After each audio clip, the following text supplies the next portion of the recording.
Tokyo is a vibrant city, well known for its futuristic urban landscape. But it's also a green capital, and you can find nature here where you least expect it.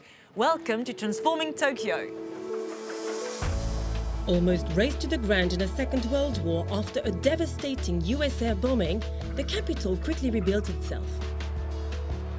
Today, 13.9 million people live here in one of the world's most densely populated cities. Every inch here is used purposefully for urban living. But despite the lack of space, the city's local authorities have encouraged nature to thrive over the years.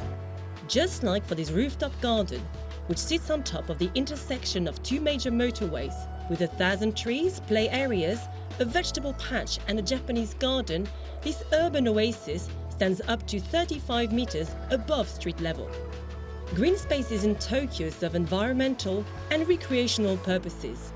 They help protect the biosphere and provide city dwellers with a place to relax. They also sometimes double up as refuge parks in case of a natural disaster.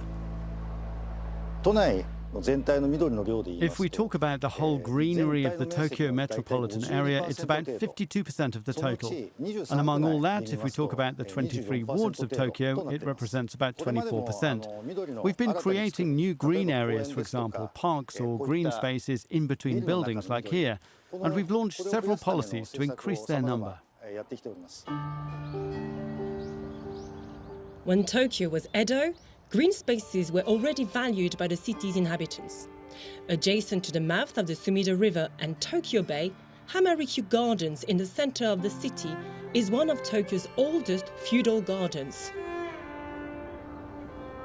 The garden was built more than 360 years ago in the Edo period and been owned by the Tokugawa shogunate most of the time as the second residence, and also the outlying castle of the Edo Castle, which then became the Imperial Palace. It was later granted to the Metropolitan Government of Tokyo in 1946.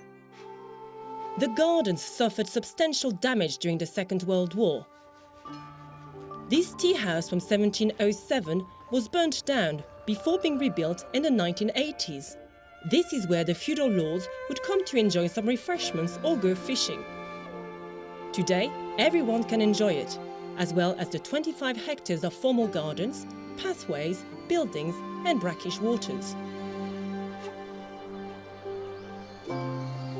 Hamarikyu Gardens is unique because its ponds are the only remaining seawater ones within Tokyo, attracting a variety of fish and bird species.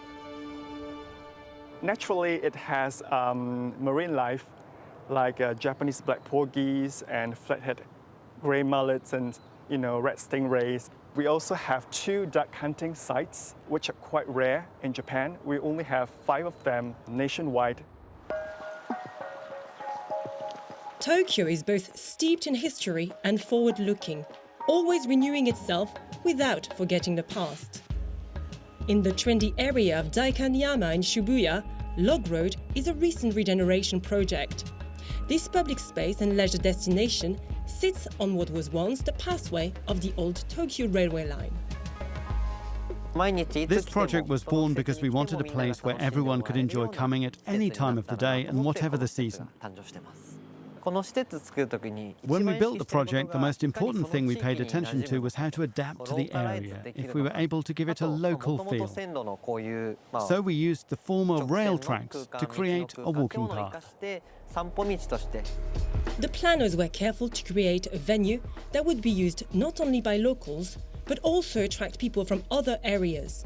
Here, there are shops, restaurants and cafes, as well as benches and public spaces, offering opportunities for social interaction and relaxation in a green setting with carefully selected trees and vegetation. City living can be overwhelming. Green spaces like this one provide an oasis of calm in the heart of busy Tokyo.